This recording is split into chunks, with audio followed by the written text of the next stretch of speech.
Hey and welcome. I'm here with our how-to series with Kiera Dent, and we're talking about how to hire dental staff. And there's a lot of staff that comes into a dental office. Most people don't realize it's not just the dentist, but you've got the assistants, the hygienist, the front office, the back office, everything that goes into it. And Kiera's with Dental A Team. Thank you for joining me, Kiera. Yeah, Ryan, I'm super honored to be here. I geek out about dentistry. My last name's Dent. I'm obsessed with dental teams, so I'm excited to give some tips and help offices really figure out how to hire better. Fantastic. So just right off the gate, give us a sense of kind of what you do and why you're an expert. Yeah, of course. So I actually started my career as a dental assistant, and then went on and became a biller, a treatment coordinator, a scheduler, an office manager, regional manager. I worked at Midwestern University's dental college for 3 years. And then I went actually and helped a student start our practice. And we took our first practice from 500,000 to 2.4 million in 9 months and opened our second location. And I feel like I learned so much. I feel like I was drinking from a fire hose. And so I went on a moral mission of providing easy, tactical, practical resources so offices didn't have to go through all that I went through. So we have our consulting company. I used to have a hiring company, Ryan. I don't know if you know that, called Dental Placement Pros. Oh, So awesome. this hiring headache, if you will, is something that I really am passionate about, helping people just learn the easy way. Like, why do we have to do it the hard way? If there's an easier path, let's just share best ideas and help the best practices win. So that's what we're about. We have our podcast. It's a good time. And honestly, Ryan, like, let's just give the tactical practical so those poor office managers and those hiring can find the resources, especially right now after 2021's great resignation. I think hiring is paramount for sure. Oh, fantastic. I'm excited to talk about some of the tips and tricks. But if you could give one observation from your time working with all these different dental offices, your time, what do you think is one mistake that most dental offices make in their hiring approach? What's the number one thing that comes to mind? I think they have the set it and forget it mentality rather than realizing that with hiring, it's very active. So I think people feel like, check the box, I put my ad out there, but then they never go back and check it. They're not looking to see if that ad even attracted the type of candidates they want. They're not being proactive on responding to these candidates. And so, guys, like the best candidates are going to be swooped up very quickly. So if you're not one of those top elite practices that are calling them quickly, not having it as that set it forget it mentality, you're out of the runnings and you're getting B, C, D string players just because you're on that set it forget it mentality. Oh, such good advice. You got to be proactive. I love that tip. Well, let's run down some of the tips and tricks. I'll just share a little bit of insights from what I've seen.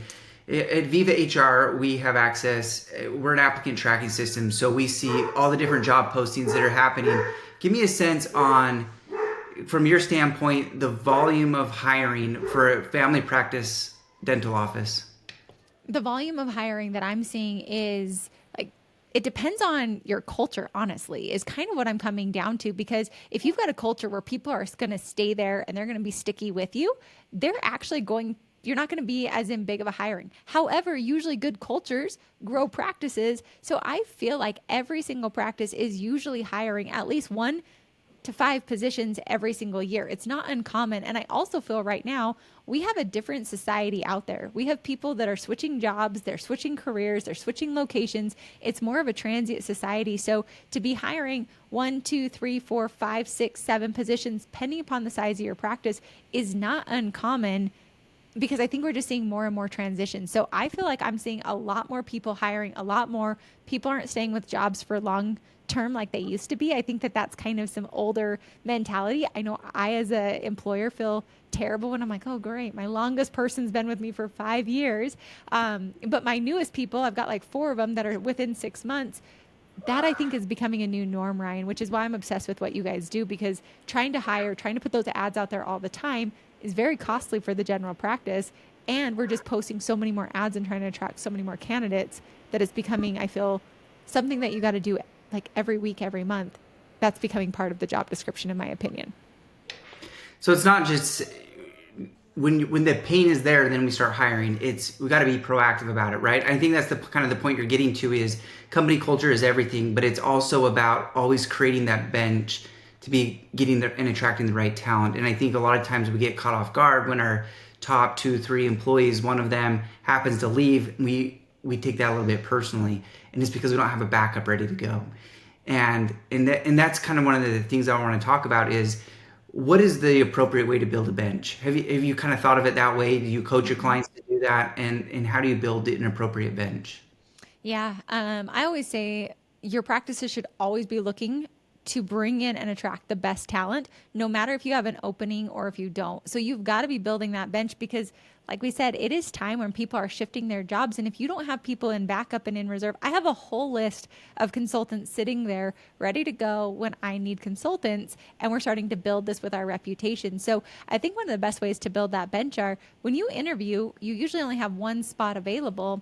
And so sometimes I actually would group hire. So I would hire two front office or two dental assistants, knowing that one of them probably isn't going to work out. So that's a good way right from the get go to overhire. If they both work out, fantastic. You're going to grow to that level, or you can have a conversation and have them as a bench sitter for future. But you really should start holding on to some of those. Maybe they're not your top pick, but they could be a really great fit and say, like, hey, it wasn't this time. We did end up having some really great candidates. I want to keep your resume on file. And when we have an opening, you're my first person I'm going to call. And then for us, especially, and what we coach our clients on is keep in contact with those people. I nurture a lot of relationships. I've got a gal that we're considering hiring. We've been chatting for the last 4 months, and it's just this random conversation. Our most recent consultant, her and I had been in conversation for over a year and a half, and then the timing was just right. I had an opening, she was ready to go, and it was able to be there. But you've got to have that bench sitting there because otherwise, you're always going to be scrounging, drowning. Your team's going to be really pulled on because you have nobody in backup. But for us, we keep running lists of all the different positions, who the best people are. We actually rate the people. Ryan, you might agree or disagree. I literally rate them though, because I'm not going to remember in 6 months, but rate them. Were they an A, B, C, or D? Have your criteria there. And then keep in touch with those people because you never know when their life and your life's going to match and mesh and when you're going to want to call those people into work for you. I think it's really good. That's probably one of my favorite features with Viva HR is that you can have these scorecards associated with each candidate. So if you need a quick refresher, you go in, you look at your scorecard, and you kind of remember where you rated them in different criteria. Because not every employee is the same. You might have an employee that's an over-the-top communicator, and that's a really important soft skill that you need to have. And if you lose that employee, you probably want to find someone that mirrors that same soft skill that you're lacking. Otherwise, you might want just a really strong doer, somebody that's just going to get in and get things done. And that's probably more of the front of the house, kind of the office manager staff that those kind of things come into play. But one of the things I've also noticed is the power of SMS. One thing we've started implementing is the ability to SMS through a hiring portal, so you can start texting people. Mm-hmm. The one thing that I've noticed the dental community not doing is SMS. It's become really, really strong in the blue collar space. We're seeing an 87% response rate, not even open rate, 87% response rate to SMS messages. And the best thing about that is when you're building a bench, you can just do a bulk SMS out to all those contacts. Hey, just touching base. This is Kiera with Dental A Team. Would love to jump on another call if it's the right fit. Here's a link to my calendar if you like to schedule a quick 10-minute call. Having those sort of templates in place, but being able to do bulk communication via text has been a really powerful thing. And I think the dental community could do more of it and not rely as heavily just on email communication. Because if you're like me, my personal Gmail, I just don't give a whole lot of thought. Mm-hmm. I think it's a very dated way to communicate. I mean, the fact that our Apple phones came out with a way for our messages to have an unread button leads me to believe that that's becoming more and more the way that people are communicating.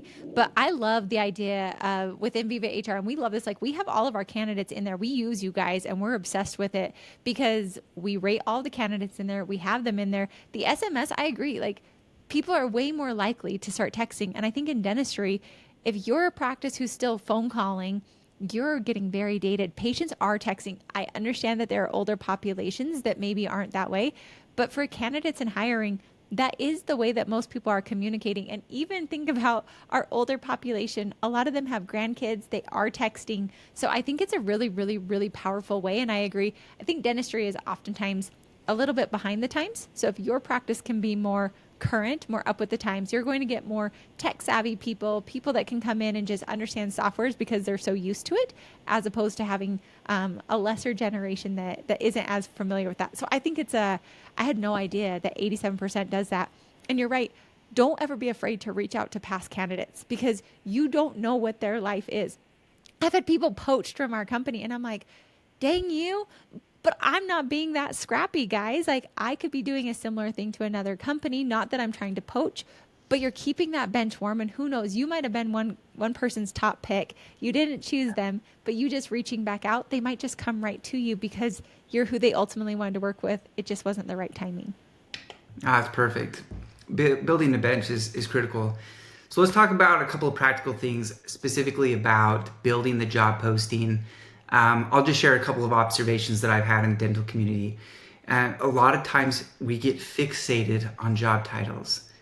Maybe it's a specific title that I have at my practice, but it's not a known job title. The other side of the coin is we get fixated on only posting it one time. And I don't know why that is. You know, when we do marketing, like that's my background is in marketing, you're running Facebook ads and Google ads, you're putting in 12 to 15 ad title variations. You're changing the body copy of the advertisement multiple times and you're testing it to kind of see which one resonates with your target audience. The same goes for hiring. And I think a lot of people miss out on that opportunity in this community is the ability to test multiple job positions. Specifically with front office, we see a lot of people be really isolated to saying dental front office. A lot of times if you put in medical office manager or medical front office, your ability to attract a broader set of candidates greatly expands because there's a lot of people from whether it's all different medical offices, walk of life, but they are interested in maybe they're interested in getting the dental, but that just doesn't come as their first thought to look for specifically a dental office manager. So that'd be kind of tip number one is broadening the net a little bit to be able to post the job multiple ways, different job titles.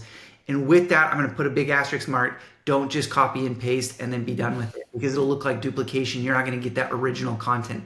So make sure you do go in there and change up the body copy of the posting a little bit so it does come across a little bit original to the bots because you don't want them just to flag it as a duplicate job posting. Anything to add on that, Kiera, that you've seen or recommend dental practices do? Yeah, I'm so glad that you said, like, don't just repost the same thing over and over and over again. I feel like that's such a common mistake I see a lot of offices do. And you're right. I say our ads are like fishing bait. And me putting it out there, what am I attracting in? And if it's not the right type of person that I'm looking for, change that ad up. And I love, guys, I think we sometimes get so fixated of being in dentistry that we forget that there's a lot of people like banking office managers are some of the most elite office managers I've ever seen in my entire life, but yet they have no dental background. So the only other tip I'd put in there is make your ad speak like you are. I can't tell you how many people have wanted to work with us or work with clients we have because we literally write ads that are just like that practice. Mine are always fun and energetic, and I ask people what their favorite cupcake flavor is because I want them to remember how fun our ad was. So I feel like the first couple of lines of your ad really are that hook that's going to set you apart from every other office out there. So make sure it's your best foot forward. Make it to be a place that they want to work for. And I've also even had some offices like put like why our practice. And you can put what, like if it's for hygiene or dental assistants, like have your hygienist tell you why they love your practice more than any other office. And don't be afraid to put that in there. You're competing with every other office out there. So do something different with your practice that makes you stand out as to why people would crave to work with you rather than the office down the street. Oh, that's fantastic advice. I don't want to ask you to give all your secrets in one session. We still want people to call you. But listen, I have heard this many times from dental clients. Well, let me just say this. This is what I'm about to say, this is a very common problem, hiring problem across the board. We don't know how to judge candidates. We get fixated on our first impression. How did they answer the phone? Were they on time to their interview? Were they acting flustered when they first walked in? Give me a quick sense here. How do you coach your clients on what to look for in their candidates? Because we all judge a book by its cover. We're trying desperately. Everyone just be like, no, we're gonna put that to the side and we're gonna judge it by this. How do you know if you've got a great candidate in front of you or a fraud?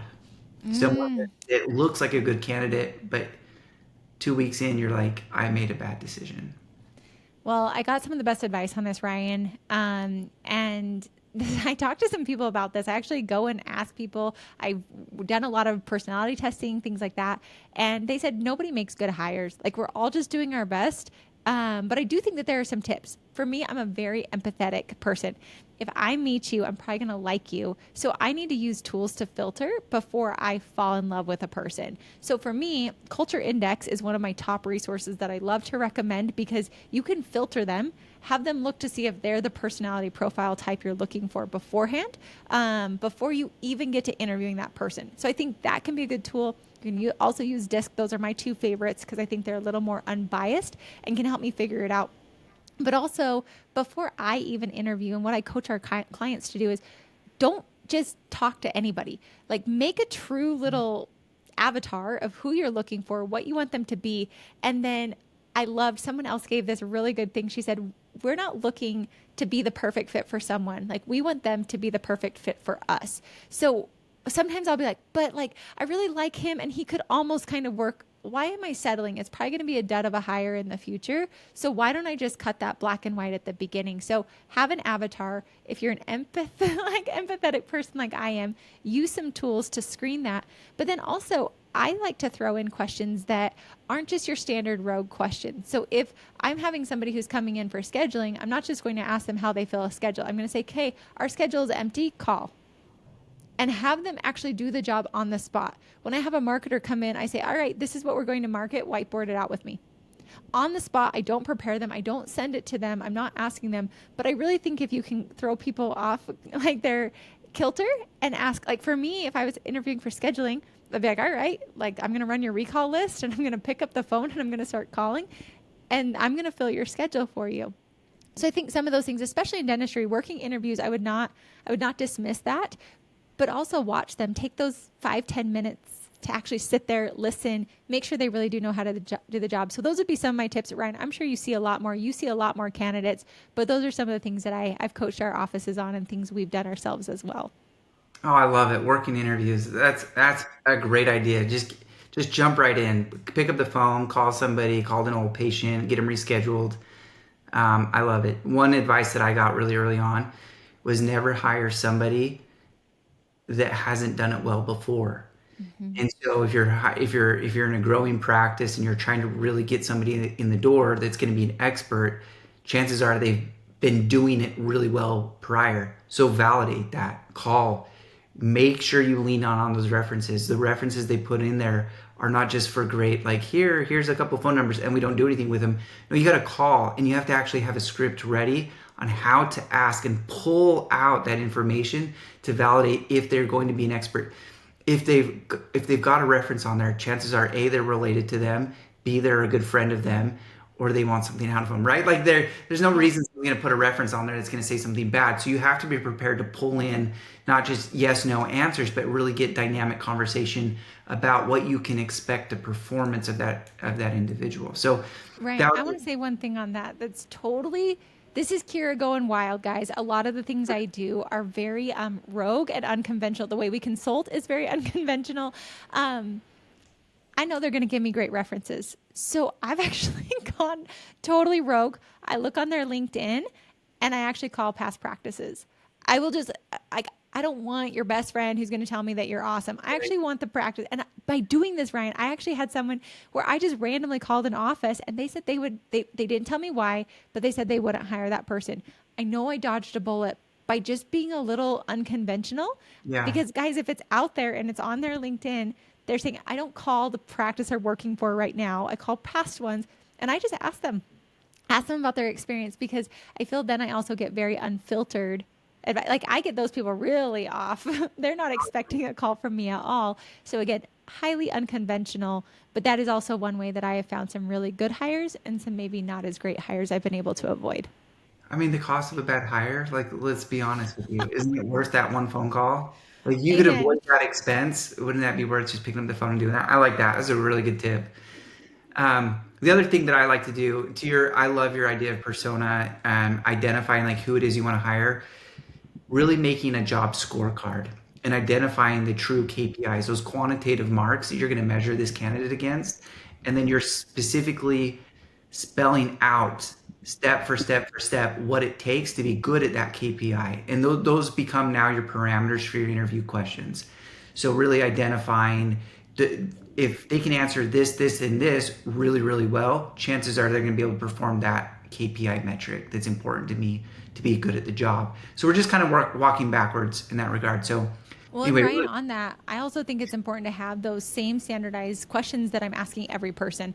I'm mhm. a real big chatty people person, and so oftentimes I will actually choose different things to ask people rather than keeping it consistent. And then I'm comparing apples and oranges, even though I was interviewing for the same job description. So I really feel that, at least for me, having that scorecard, having those KPIs, answering the same questions for every candidate really helps me be able to go back and remember who's who and did they really qualify or did I just make it up?